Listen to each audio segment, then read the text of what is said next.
Hello friends, मैं Saurabh Suman SS exam गुरु YouTube channel पे आपका फिर से स्वागत करता हूँ।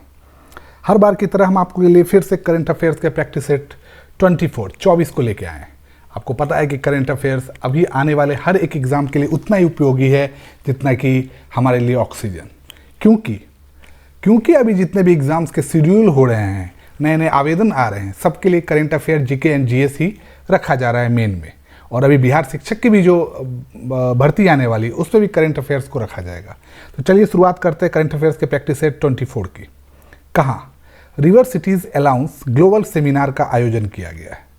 तो national mission for clean Ganga, जिसका नाम है NMCG, national mission for clean Ganga, उसने national institute of urban affairs NIUA के सहयोग से नई दिल्ली में रिवर सिटीज़ अलाउंस RCA, नाम याद रखिएगा, फुल फॉर्म भी पूछा जा सकता है, RCA ग्लोबल सेमिनार का आयोजन किया। और इसमें मेन ये उद्देश्य रखा गया है कि जितने भी नदी और गंगा से मिलने वाले जितने भी बाकी सब है, उनके लिए एक स्वच्छ गंगा के लिए जो राज्य मिशन है उस पर चर्चा किया जाए। और इसमें ये जो सिटीज़ अलाउंस ग्लोबल सेमिनार है RCA, उसके उद्देश्य, उपलब्धि और सहयोगी परिणाम को उजागर करने के लिए चुनिंदा देशों के दूतावासों और उनसे संबंधित नदी शहरों में जो भागीदारी है उसके बारे में बात की गई।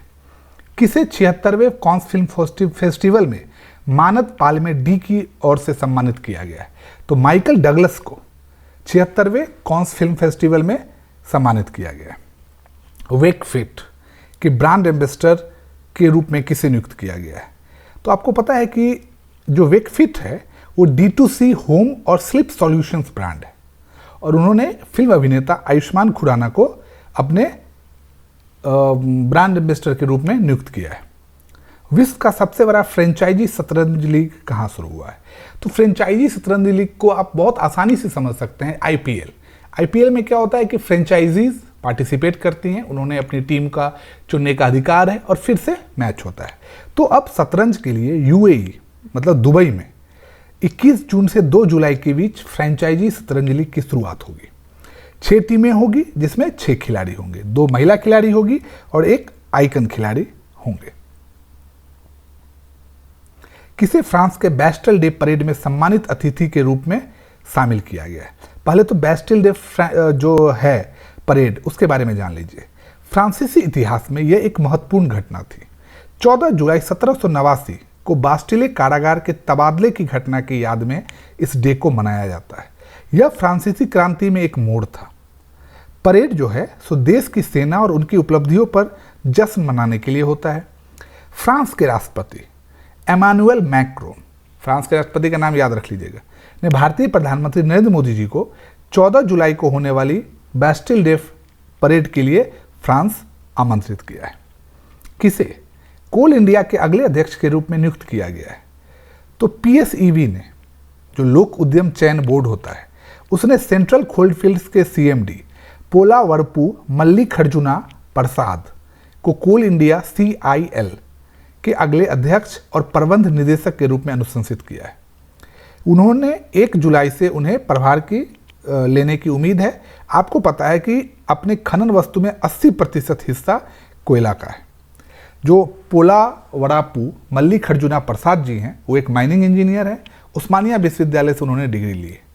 1 सितंबर 2020 को CCL के CMD के रूप में वो नियुक्त हुए थे और उन्हें 3 दशक से ज़्यादा का अनुभव है। और उन्होंने 2019 में भारत कोकिंग कोल के CMD के रूप में भी पदभार संभाला था। और इससे पहले जो कोल इंडिया के अध्यक्ष थे वो थे प्रमोद अग्रवाल, जिनका कार्यकाल 30 जून 2023 को समाप्त हो रहा है, और वो भी मध्य प्रदेश के कैडर के IAS अधिकारी थे। किसने अपना पहला इतालवी सीरी A खिताब जीता है। नेपोली ने 33 वर्षों में अपना पहला इतालवी सीरी A खिताब जीता। गुरुवार को उडिनीज में 1-1 से ड्रॉ के साथ स्कूडेटो को जीत लिया। नेपोली जो है उसका इटली के शीर्ष डिवीजन में ये इसका प्रभाव है। और नेपोली के कोच ने भी कहा कि ये सफलता बहुत दिनों के बाद उन्हें मिली है। किस देश ने अपना खुद का chat GPT giga chad launch किया है? चैट जीपीटी अभी के जो वैश्विक देश है, डिजिटलाइजेशन है, वैश्विक क्रांति में एक अहम परिवर्तन लाने वाला चीज़ है। चैट जीपीटी के बारे में कहा जाता है कि एक एआई की तरह काम करता है। जैसे आपने देखा होगा कि आजकल सुना भी होगा कि आपका होमवर्क तक चैट जीपीटी करके देगा। जो भी काम है आप सिर्फ उसको बोलिए, वो अपने तरफ से ड्राफ्ट करके बना के वो देता है। इससे गूगल पे सबसे ज़्यादा संकट के बादल आ गए, क्योंकि गूगल के साथ जो आप करते हैं तो गूगल में बहुत सारे लिंक्स खुलते हैं, आपको कॉपी पेस्ट करना पड़ेगा। पर चैट जीपीटी खुद आपका अगर होमवर्क का कोई क्वेश्चन दे दीजिए तो होमवर्क करके आपको दे देगा। तो गूगल पे इस पे संकट के बादल आने लगे थे, तो रूस ने अपना खुद का एक चैट जीपीटी, जैसे गूगल एक कंपनी है वैसे उसने एक chat GPT giga chad launch किया है। गूगल की तरह सर्च इंजन की तरह चैट जीपीटी काम करती है और गीगा चैट रूस ने लॉन्च किया है। किस राज्य सरकार ने डिज्नीलैंड के आधार पर रामालैंड विकसित करने की योजना बनाई है? आप सब डिज्नीलैंड घूमे होंगे। डिज्नीलैंड का मतलब होता है कि वहाँ पे पर्यटन के साथ साथ बच्चों और वयस्कों को समान रूप से मनोरंजन के साथ साथ आकर्षित करने की कोशिश। तो अयोध्या, उत्तर प्रदेश के अयोध्या में एक वैश्विक पर्यटन हॉटस्पॉट के रूप में डिज्नीलैंड पर आधारित एक थीम पार्क रामालैंड को विकसित करने की योजना बनाई जा रही है, जहां पे मनोरंजन के साथ साथ रामायण की पौराणिक कहानियों को भी प्रदर्शित किया जा सकता है। अयोध्या के चित्रकूट जिले को अयोध्या विजन 2047 थीम के तहत करीब 260 परियोजनाओं में लगभग 30,000 करोड़ रुपए खर्च करने की अनुमानित राशि है। आपको पता है कि अयोध्या में राम मंदिर बन रहा है और इसके कारण अयोध्या में नई नई परियोजनाएं आ रही। वहाँ हवाई अड्डा प्रस्तावित है, वहाँ पे आपको सरयू नदी क्रूज पर काम चल रहा है, धनुष की तरह प्रवेश द्वार बनाए जा रहे हैं। तो ये सब चीज़ वहाँ पे काम की जा रही है और वहीं पे रामालैंड को विकसित करने की योजना बनाई गई। किस देश की सरकार ने मशीन कैन सी 2023 शिखर सम्मेलन शुरू किया है? यूएई सरकार ने मशीन कैन सी 2023 शिखर सम्मेलन शुरू किया है। यह पूरे क्षेत्र में आर्टिफिशियल इंटेलिजेंस, जिसको एआई कहते हैं, में अंतर्राष्ट्रीय सम्मेलनों में से एक है, जो दुबई में भविष्य के संग्रहालय में एआई, डिजिटल इकोनॉमी और रिमोट वर्क एप्लीकेशन ऑफिस और मशीन कैन सी कंपनी के बीच साझेदारी को बताएगा। किसे राष्ट्रीय सुरक्षा परिषद सचिवालय में सैन्य सलाहकार के रूप में नियुक्त किया गया है? एयर मार्शल संदीप सिंह जी को, जो अब सेवानिवृत्त हुए, वायुसेना के पूर्व उप प्रमुख थे। उन्हें एनएससीएस राष्ट्रीय सुरक्षा परिषद सचिवालय का नया सैन्य सलाहकार नियुक्त किया गया है। 24 अप्रैल को वो पदभार ग्रहण करेंगे। इससे पहले उस पद पर जनरल अनिल चौहान थे, जिन्हें पिछले साल अक्टूबर में चीफ ऑफ डिफेंस सीडीएस नियुक्त किया गया था। तो अगर आपसे चीफ ऑफ डिफेंस के बारे में पूछा जाए तो आप बता सकते हैं कि general Anil Chauhan chief of defence staff हैं। जो संदीप सिंह जी हैं वो 4 दशक में सैन्य करियर के बाद 31 जनवरी 2023 को वायुसेना के वाइस चीफ पद से रिटायर हुए थे और उन्हें दिसंबर 1983 में एक लड़ाकू विमान के पायलट के रूप में भारतीय वायुसेना में नियुक्त किया गया था। भारतीय नौसेना ने किस देश से $300 मिलियन के हथियार खरीदे हैं? भारत अपनी नौसेना के लिए अमेरिका के साथ $30 करोड़ लगभग 2400 करोड़ रुपए के हथियार के सौदे को पूरा कर रहा है। इस सौदे के तहत भारत अपनी नौसेना के MH-60 रोमियो हेलीकॉप्टर, अमेरिका से हेलफायर मिसाइल और मार्क 54 पनडुब्बी रोधी टॉर्पीडो समेत अन्य हथियार खरीदेगा। 2020 में 24 हेलीकॉप्टर का भी सौदा हुआ था, जो अमेरिकन कंपनी लॉकहीड मार्टिन है, उसके तहत MH-60 रोमियो हेलीकॉप्टर $2 अरब में सौदा किया गया था। आपको पता है कि जो हेलफायर मिसाइल है, इसने कुख्यात अफगानिस्तान में तालिबान में कुख्यात आतंकी अल जवाहिरी को मारा था। किस राज्य के मुख्यमंत्री ने भारत का पहला heavy lift logistic drone launch किया है? उड़ीसा के मुख्यमंत्री नवीन पटनायक ने गुरुवार को उड़ीसा स्थित स्टार्टअप बोनवी एयरो द्वारा बनाया गया पहला लिफ्ट लॉजिस्टिक ड्रोन लॉन्च किया, जिसमें 10 किलोमीटर से अधिक 50 केजी परिवहन करने की क्षमता है। मुख्यमंत्री ने जो उड़ीसा स्किल कॉन्क्लेव 2023 के उद्घाटन के दिन इस ड्रोन का परीक्षण भी किया था। आपको पता होगा कि वोनवी एयरो जो है, एक IIT मंडी, AIC CV Raman global university Odisha और नीति आयोग से समर्थित एक कंपनी है, स्टार्टअप कंपनी है, और यही वो बना रही थी। किस सरकार ने कामाख्या कॉरिडोर बनाने की घोषणा की? तो असम सरकार ने काशी विश्वनाथ और महाकाल कॉरिडोर की तरह गुवाहाटी में मां कामाख्या कॉरिडोर को भी बनाने की घोषणा की। और इससे क्या होगा कि जो वहाँ का पर्यटन है वो भी विकसित होगा, और जो वहाँ जाने वाले लोगों श्रद्धालुओं को परेशानी होती थी उस परेशानी में कमी आएगी। आपको पता है कि नीलांचल पर्वत के पर माँ कामाख्या देवी के मंदिर के अलावा और भी बहुत सारे मंदिर हैं। मतलब माँ कामाख्या देवी का जो मंदिर है वो नीलांचल पर्वत पर स्थित है। तो इसमें बहुत सारे मंदिर जो हैं उनको मिला के ये कामाख्या कॉरिडोर बनाया जाएगा। नीलांचल पर्वत के बारे में भी कहा जाता है कि ब्रह्मा, विष्णु और शिव के हिल जो कहते हैं, शिव हिल से मिलकर बना है नीलांचल पर्वत। कहां पर मूलापेटा ग्रीनफील्ड पोर्ट की निर्माण की शुरुआत हुई? आंध्र प्रदेश। मुख्यमंत्री YS जगन रेड्डी मूलापेटा ग्रीनफील्ड की आधारशिला रखने वाले हैं।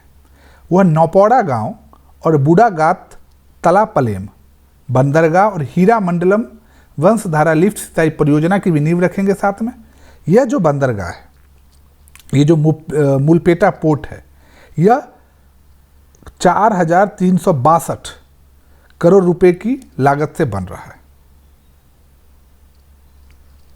पूर्वोत्तर का सबसे बड़ा बहुउद्देशीय इंडोर स्टेडियम कहां बनाया जा रहा है? मेघालय के शिलोंग में, जहां मेघालय के मुख्यमंत्री कोनराड के संगमा ने सबसे बड़ा बहुउद्देशीय इंडोर स्टेडियम बनाने की बात कही। यह Jain sports complex, indoor stadium और पोलो के फर्स्ट ग्राउंड के साथ बन रहा है। हरून द्वारा जारी की गई ग्लोबल यूनिकॉर्न इंडेक्स में कौन शीर्ष पर रहा है? तो पहले यह जान लीजिए कि हुरून ग्लोबल यूनिकॉर्न इंडेक्स का मतलब क्या होता है। तो यूनिकॉर्न एक स्टार्टअप कंपनी होती है जिसकी वैल्यूएशन $1 अरब या इससे अधिक की होती है। अगर आप साधारण अर्थों में समझिएगा तो कोई भी प्राइवेट कंपनी जिसका बाजार मूल्य $1 अरब को पार कर जाता है वह यूनिकॉर्न लिस्ट में आ जाती है। आपने सुना होगा कि PW जो अलख पांडे जी का एक फिजिक्स वाला है वो भी इसको पार कर चुका है। तो भारत तीसरे स्थान पर यूनिकॉर्न इंडेक्स में आता है और अमेरिका फर्स्ट नंबर पर, उसके बाद चीन और उसके बाद भारत आता है। अगर आप हुरून का लिस्ट देखिएगा तो भारत में कुल 138 यूनिकॉर्न है और उसमें बाइजू दुनिया भर के टॉप 10 यूनिकॉर्न स्टार्टअप्स में शामिल है। फसल बीमा योजना के कार्यान्वयन में कौन सा राज्य शीर्ष पर रहा है? कर्नाटक। बड़े राज्यों में कर्नाटक शीर्ष पर रहा है और छोटे राज्यों में पुडुचेरी, जो पुडुचेरी जिसको हम कहते हैं, वो शीर्ष पर रहा है। किस राज्य सरकार ने पंचायतों को त्योहार मनाने के लिए अनुदान देने की घोषणा की है? छत्तीसगढ़, जहां के CM है भूपेश बघेल। उन्होंने पहली बार राज्य सरकार ने 11,744 ग्राम पंचायत को त्योहार मनाने के लिए 10,000 रुपये देने की घोषणा की है। एशियन इंफ्रास्ट्रक्चर इन्वेस्टमेंट बैंक कहां पर अपना विदेशी कार्यालय खोलेगा? Asian infrastructure investment bank AIIB Abu Dhabi में अपना पहला इंटरिम ऑपरेशन हब खोल रहा है। AIIB के अध्यक्ष और बोर्ड के अध्यक्ष का नाम है जिन लिकून और संयुक्त अरब अमीरात के गवर्नर का नाम है सुल्तान अल जाबेर। इन दोनों ने मिलकर इस समझौते पर अपना हस्ताक्षर किया है। AIIB का मुख्यालय बीजिंग में है और इसमें 100 से अधिक सदस्य देश हैं। वित्त वर्ष 2023 में किस राज्य में GST संग्रह में 23% की वृद्धि दर्ज की गई? तो राजस्थान में GST संग्रह में इस फाइनेंशियल ईयर में 23% की वृद्धि दर्ज की गई। वीरता पुरस्कार पाने वाली पहली महिला AIAF अधिकारी कौन बनी है? विंग कमांडर दीपिका मिश्रा ने अपने इतिहास रचा है और उन्होंने मध्य प्रदेश में 47 लोगों की जान बचाई और वो सारंग टीम की पहली महिला पायलट है। उन्हें वीरता पुरस्कार से सम्मानित किया गया। उन्हें वीरता पुरस्कार से सम्मानित किसने किया? तो भारतीय वायुसेना के प्रमुख एयर मार्शल VR चौधरी ने उन्हें सम्मानित किया। चुनाव आयोग ने कहाँ से पहली बार वोट फ्रॉम होम की शुरुआत की है? तो चुनाव आयोग ने कर्नाटक में जो भी चुनाव होने वाले हैं उसमें बेंगलुरु में 8,900 व्यक्तियों को जो 80 वर्ष से ऊपर के हैं या विकलांग हैं उन्हें घर पे मतदान की सुविधा देने की बात कही है। डिजिटल लेन देन में कौन सा शहर हाल ही में शीर्ष पर रहा है? पहले तो भारत शीर्ष पर रहा है देशों में, दुनिया में। पूरी दुनिया में सबसे ज़्यादा यूपीआई से पेमेंट भारत में होते हैं। और अगर आप भारत में शहरों की सूची में देखिएगा तो बेंगलुरु टॉप पे है जिसने सबसे ज़्यादा पेमेंट किया है। दूसरे स्थान पर दिल्ली है, उसके बाद मुंबई है और चौथे पर पुणे है। उसके बाद 5वें नंबर पर आता है चेन्नई। तो ये सब जो ये भुगतान है, यूपीआई हैं, डेबिट और क्रेडिट कार्ड है, प्रीपेड पेमेंट इंस्ट्रूमेंट्स हैं, मोबाइल और प्रीपेड कार्ड है। तो आप सोच लीजिए कि भारत कितने ये सब चीज़ में शीर्ष पे जा रहा है। तो ये हमारा आज का करंट अफेयर्स का प्रैक्टिस सेट था। रेगुलर हम आपके लिए करंट अफेयर्स का प्रैक्टिस सेट अपलोड कर रहे हैं जिससे कि आप रोज दिन पढ़ेंगे और अगर कॉपी पे लिख के एक बार प्रैक्टिस करते रहेंगे तो आपका करंट अफेयर्स का जो समस्याएं आ रही है या आपको बाद में टेंशन रहेगा, किताब खरीदना पड़ेगा, क्लासेस लगाने पड़ेंगे, इसकी कोई ज़रूरत नहीं पड़ेगी और आप आराम से करंट अफेयर्स को लगातार आप सीखते रहेंगे। तो आप में हमारे साथ लगातार जुड़े रहें, हमारे चैनल को लाइक एंड सब्सक्राइब करते रहें। आपका बहुत बहुत धन्यवाद।